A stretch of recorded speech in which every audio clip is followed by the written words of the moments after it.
Just ahead on CTV News. Here in Washington, D.C., the nation and the world reacts to President Donald Trump's imposed tariffs that took place yesterday. I'm Bryce Parker. We'll have all those details coming up on CTV News. Plus, Maryland lawmakers approve a new bill to study slavery reparations. And it's out with the old and in with the new for a division of the Prince George's Police Department. I'm Noel James, and just ahead, the details on what's inside. Those stories and more on CTV News, starting now.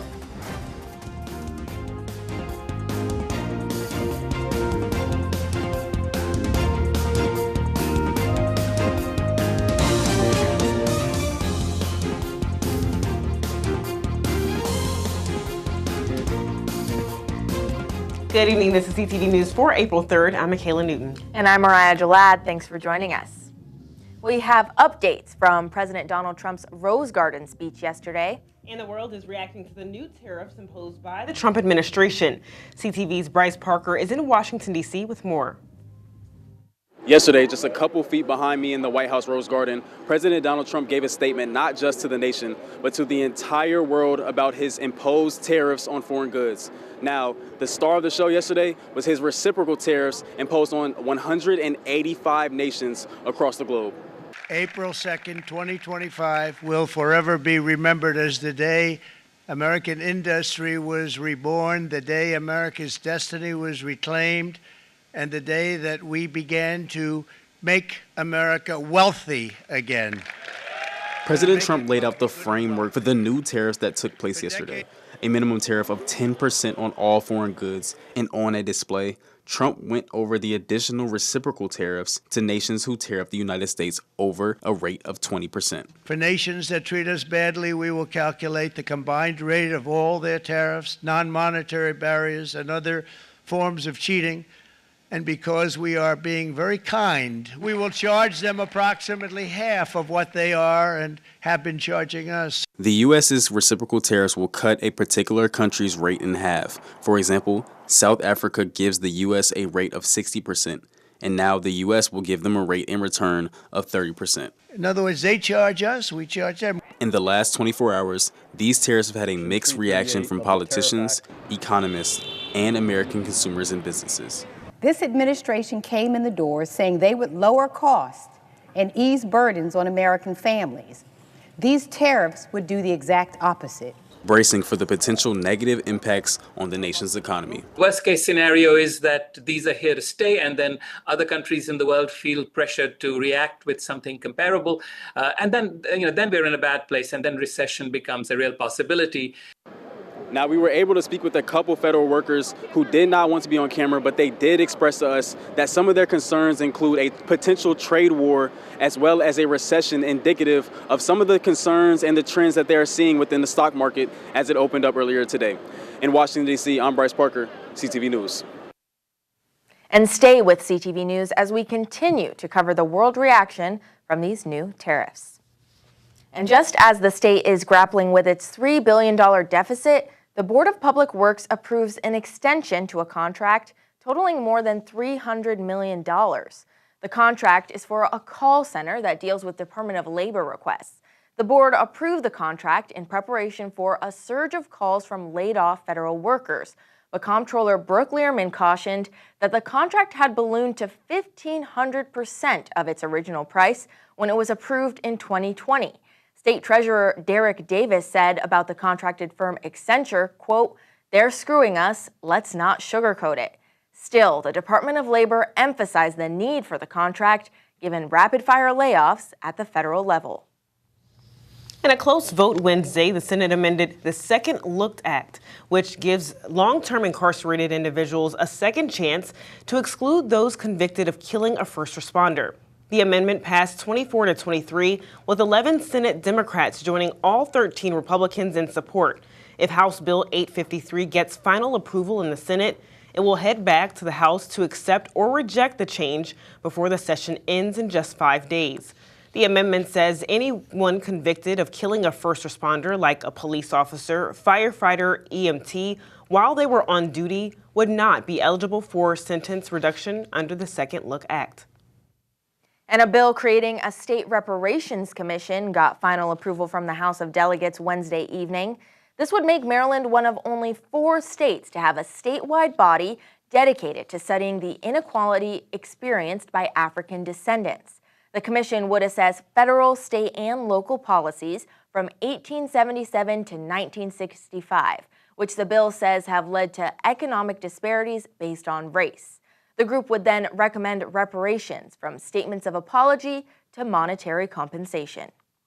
We are trying to address a problem, but what we have not done is address it in a comprehensive manner to look at the roots of the problem so that you can have a very long,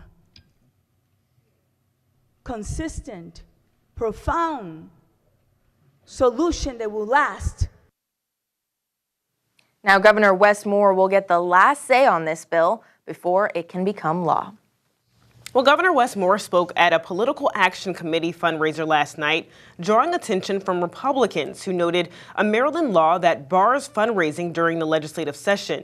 While they didn't accuse the governor of breaking the law, GOP members have introduced emergency legislation to prevent both lawmakers and the governor from participating in fundraising events during session.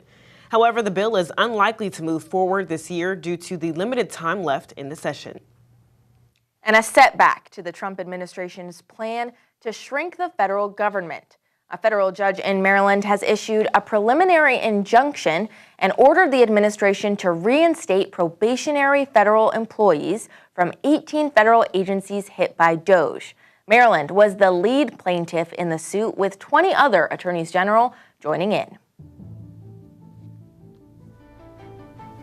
Protects Maryland jobs that keep our communities running strong. It ensures Marylanders can continue providing for their families. Communities can count on agricultural specialists to keep our food supply healthy. Parents can rely on civil rights investigators to ensure their children are treated fairly in schools, regardless of where they live. And veterans can rely on health innovators who create life-changing prosthetics to help them regain mobility and independence. And it prevents unnecessary disruptions to the critical public services we all rely on. And U.S. District Judge James Brader also barred the Trump administration from conducting future layoffs of probationary workers at the affected agencies unless those layoffs comply with law. The ruling gives the president until April 8 to comply. Well, it's been nearly 2 weeks since a Prince George's resident was picked up by ICE agents and deported to a maximum security prison in El Salvador. The Trump administration has since admitted it mistakenly deported 29-year-old Kilmar Abrigo Garcia due to an administrative error, but that the U.S. is powerless to get him back since he is not a U.S. citizen. Abrigo Garcia was picked up on March 12th while in an IKEA parking lot with his son in College Park. White House officials have alleged without evidence that Abrigo Garcia has ties to the MS-13 gang. His family denies that and has filed suit in hopes of getting him returned. And you're watching CTV News. I'm Michaela Newton. And I'm Mariah Jalad. Coming up, the county honored seniors today with a special luncheon. That story and more after the break.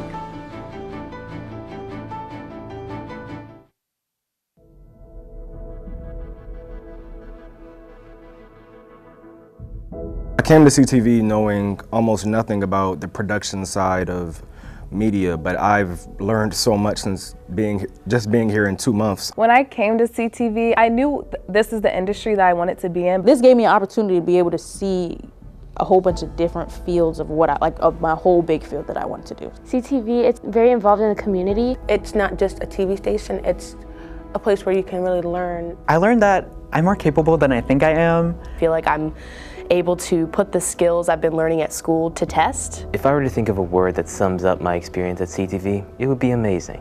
CTV is the perfect spot. There are a lot of people here who just want to see you succeed. You're going to meet some great people, some lifelong friends, and some lifelong connections that can't do anything but benefit you.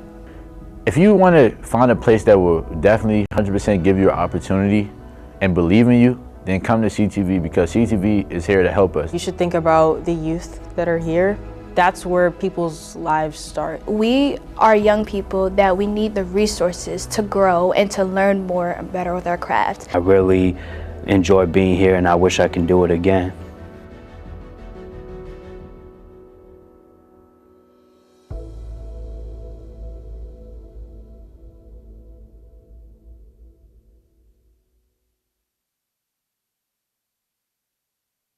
Well, some long-awaited changes are coming to the Prince George's Police Department. That's right. A new multi-million-dollar facility opened its doors today. CTV's Noel James has more.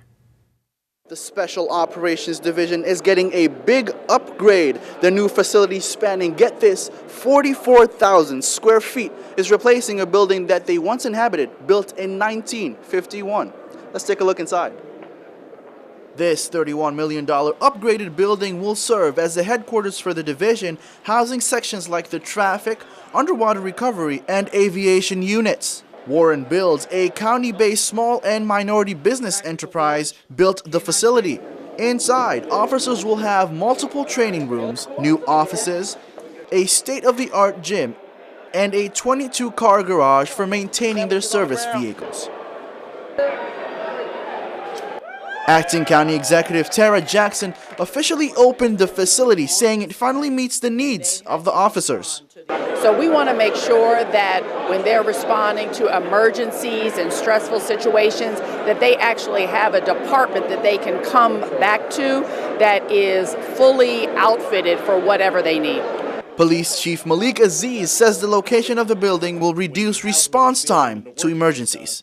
First is a better efficiency result that we're going to be able to deploy from a central location more efficient than what we've done before. Now, some of the equipment that the department will be using also got an upgrade, kind of like this boat here that the underwater recovery unit will be using, and a fleet of F-450 trucks that will be reaffirming the motto of the Prince George's Police Department, first to serve. I'm Noel James in Upper Marlboro for CTV News. And a Prince George's County man pleads guilty to federal charges of a scheme to fraudulently obtain $1 million in unemployment benefits. According to court documents, 35-year-old Mervyn Abiko, along with other co-conspirators from the county, impersonated nearly 200 victims to obtain money to submit fraudulent unemployment insurance benefit claims. Between February 2020 to 2021, they collected personally identifiable information, shared it amongst themselves, and submitted the applications throughout 7 states and the district. And a suspect is now in custody for a road rage shooting in the county last Friday. Maryland State Police received a call from the victim who told troopers that he was sitting in traffic when his vehicle was struck by gunfire. Police identified the suspect as Andre Howard of Philadelphia. Investigation shows Howard was attempting to shoot at someone else he engaged in a road rage incident with, but shot the victim's vehicle instead. Luckily, the victim wasn't injured. Howard is charged with 2 counts of felony assault, using a handgun during a crime of violence, and possessing a loaded handgun on his person. And Prince George's police are investigating a deadly single-vehicle crash in Fort Washington. It happened on the 11700 block of Old Fort Road Tuesday night. The driver has been identified as 57-year-old Ricardo Brown. Investigation shows he was traveling northbound when he left the roadway and struck a utility pole. Brown was taken to the hospital where he later died. Investigators are working to determine why he veered off the road. And Prince George's County residents raised strong concerns at a public meeting Wednesday night over a proposal to extend express lanes on one of the busiest routes connecting Maryland and Virginia. The plan would extend the 495 express lanes across the Woodrow Wilson Bridge, a key route for commuters. The proposed expansion would stretch from the Springfield, Virginia interchange across the bridge to the Maryland 210 interchange. The project began with an environmental study in 2022, aiming to improve safety, reduce congestion, and align with local and regional plans. And a Montgomery County Public Schools special education teacher is suing the district for racial discrimination, claiming he was unfairly demoted and transferred 30 miles away. Robin Culver, the only black male in a group of 15 teachers selected for a leadership cohort, was promoted to acting assistant principal at Montgomery Blair High School back in October of 2022. However, by February 2024, he was informed his position would be eliminated due to budget cuts. Instead of being placed in a new role, he was reassigned to teach special education with a reported $25,000 pay cut. And cleanup crews hit the state's highways last week for the first of several seasonal roadway cleanups in Maryland, and the haul was huge. Operation Clean Sweep picked up 300 truckloads of litter weighing more than 1,500 pounds. The haul included tires, mattresses, car parts, and furniture. Highway officials say the cleanups are expensive, and they urge residents to put litter where it belongs, in the trash. Last year, workers collected about 420,000 bags of trash, which cost taxpayers $17 million to clean up. The SHA says motorists can report debris to the administration and that a crew will be sent out. And it's all about Prince George's seniors at the County Office of Community Relations Senior Advocate Awards Luncheon. The event honors and appreciates the community's senior population and rewards those who have advocated for the group. The office's director says it's a celebration for those who sometimes go unnoticed. We just want to say thank you to our seniors for their knowledge, their wisdom, for their care of community. And so we're honoring 13 senior activists and just people who dote on seniors, who make sure their best interests are at hand. Many of them aren't always rewarded or always thanked or just acknowledged. So it's about them today, having a little bit of fun, dancing.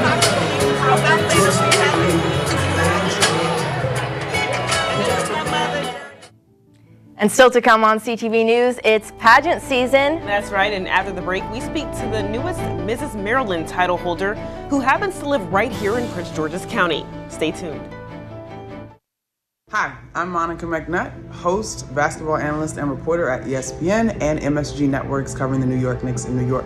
Hi, I'm Janine Samuels. I'm an evening news anchor right here in Richmond, Virginia at WTVR CBS 6, and I'm also the in-game host for the Washington Commanders. My name is Samantha Akinduro, and I am a content producer at NBC4 in Washington, D.C.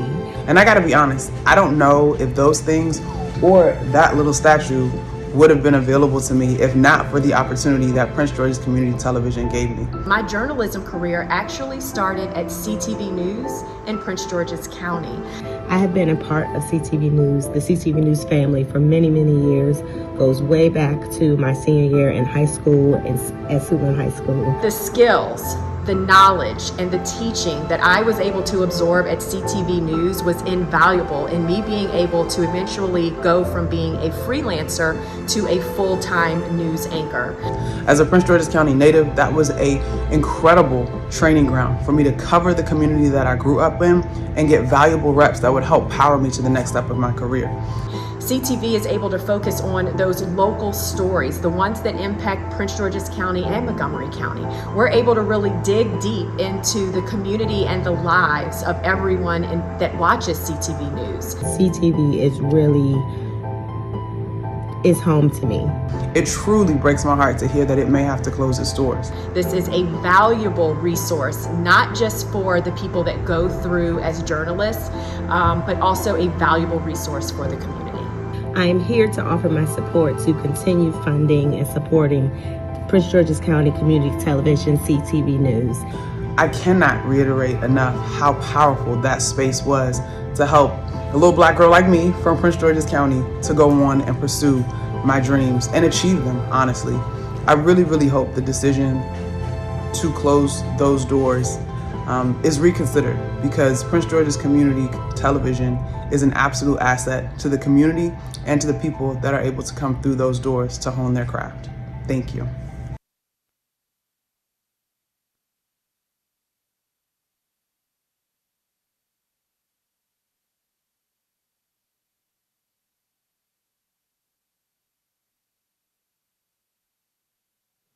Well, May's not just for flowers, it's for local elections across Prince George's County.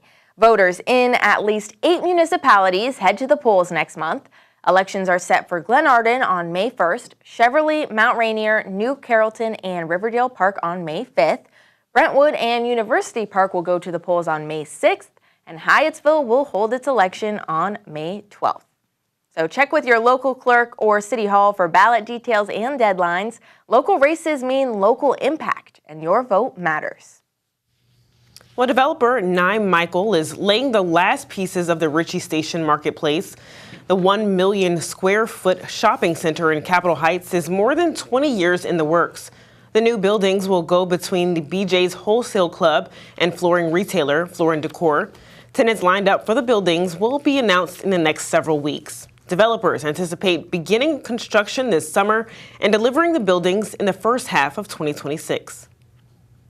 And Target is taking a multi-billion-dollar hit after backing away from its diversity and inclusion commitments. The retail giant has lost over $12.4 billion in revenue, its stock down more than $27 a share, and lawsuits are stacking up.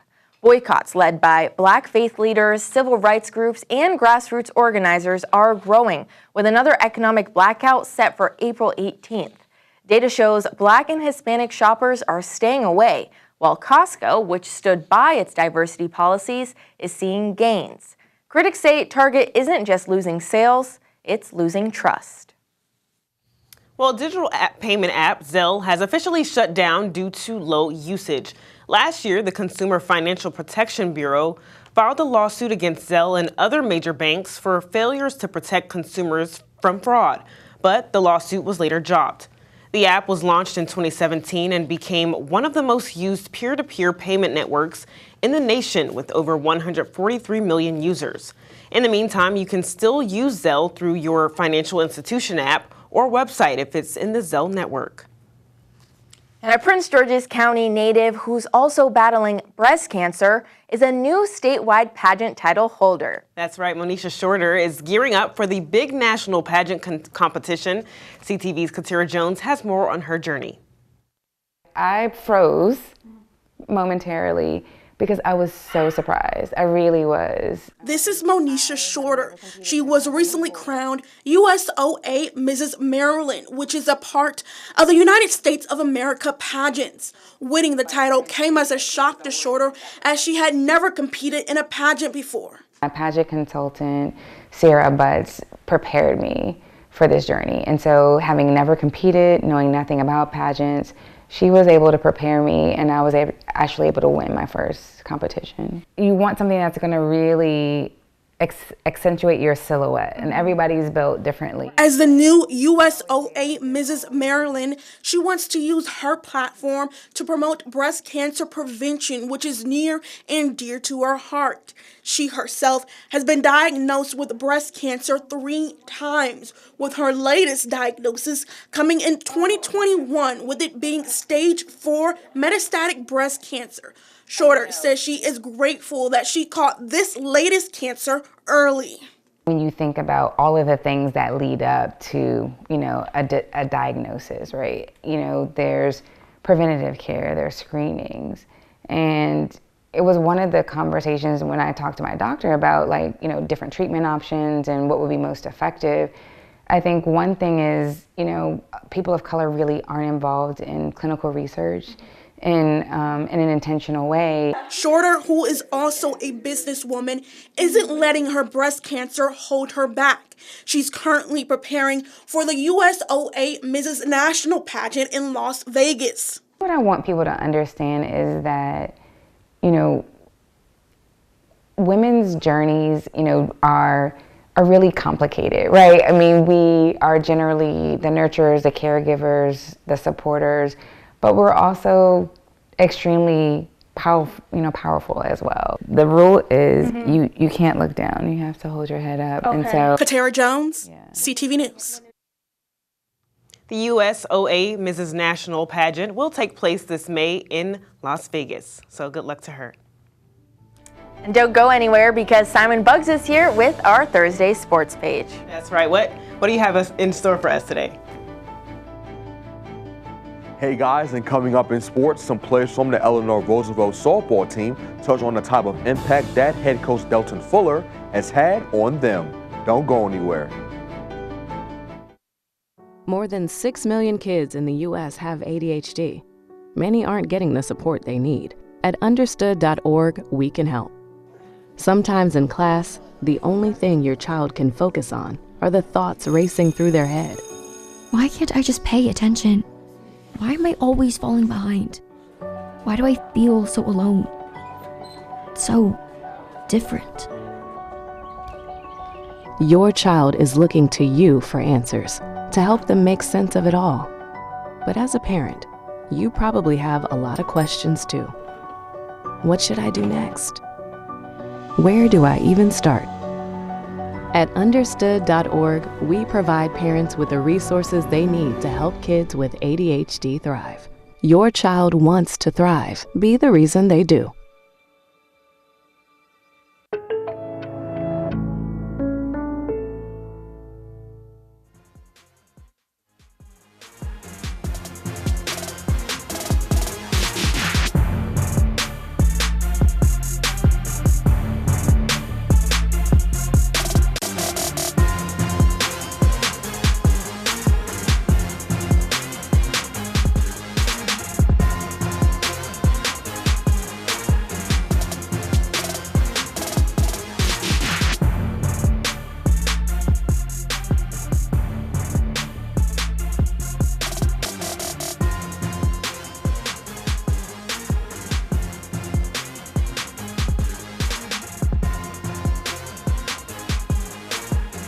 Now the Eleanor Roosevelt softball squad is rolling right now as the team has a 6-0 record and looks determined to make another state championship game appearance. And a big reason for that is head coach Delton Fuller. While Fuller has done a good job of guiding the Lady Raiders on the field, he's also made an impact off of it as well. And Fuller's daughter Desiree, as well as other members of the team, told me how much their head coach means to them. Man, this dude, he is a fireball. He will have me straight and center.